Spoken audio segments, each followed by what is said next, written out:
Joining us now is Senator Marsha Blackburn from the great state of Tennessee. She is on the Senate Judiciary Committee. Welcome to you, Senator. Good to be with you, and you're exactly right. You know, Trey, it doesn't matter if somebody was appointed by President Trump to a commission or a court. The left is going after them. They want to remove them all, and that's exactly what we're seeing with Justice Kavanaugh, how they're coming at him one more time. They spent tens of thousands of dark money from the Democrat side to try to defeat him. He survived. So now this is punishment.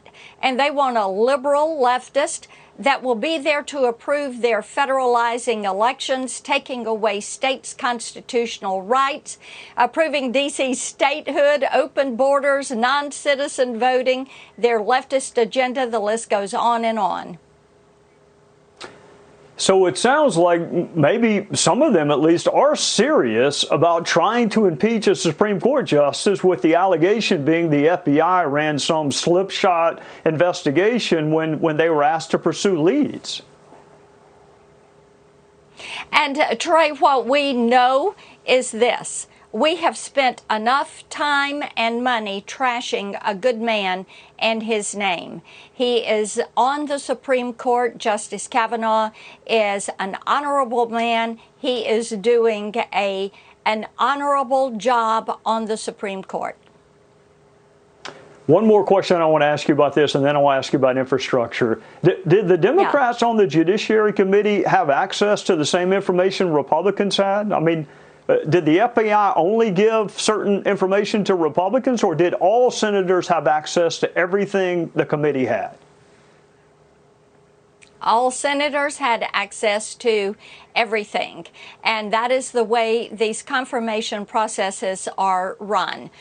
With the Amy Coney Barrett process, we each had information that was presented to us. There was a book of information. You were given the opportunity to work that. But we know that the Democrats spent this money to try to take down that nomination. Brett Kavanaugh survived it. He is on the Supreme Court, and now they want to punish him. All right. Speaking of spending money, I think there's an infrastructure bill that's coming up.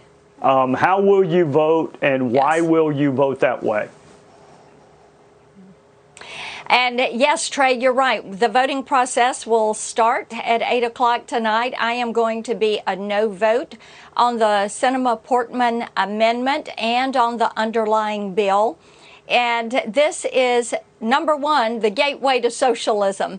This is their down payment on the Green New Deal. This is what they're wanting to do to bring about their transformation of America. And it's going to pave the way for the bill that comes later in the week, which is Bernie Sanders' budget of $3.5 trillion is what he says the price tag is. But we know that it is going to be closer to $5 trillion. Also, this bill raises $161 billion through new fees and basically deficit financing.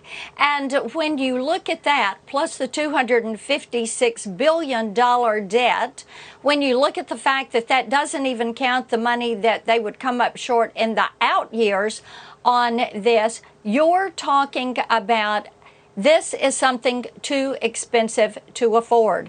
And there is no reason to say, August is here, we've got to pass this bill. And we need to be more thoughtful and do a bill that is going to tend to roads and rivers and runways and railways and broadband, and do it with the money that we have. Don't go spending the money that our children and grandchildren are going to have to pay back, mortgaging their future, taking away their freedom. So I'm standing up for hardworking Tennesseans who have told me loud and clear, they're all for infrastructure. I'm all for infrastructure. I am not for this bill.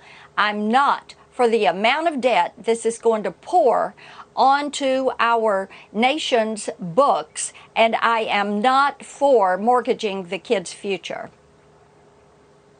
Well, Senator, I miss you, but I do not miss being held hostage So we couldn't go home to our beloved Tennessee and beloved South Carolina for the August recess, which sounds like what they're trying to do to hold you hostage. But thank you for giving up a Sunday night and being with us. And we wish you well and hope you get home to Tennessee very soon. Thanks, Trey. Good to see you. Bye-bye now.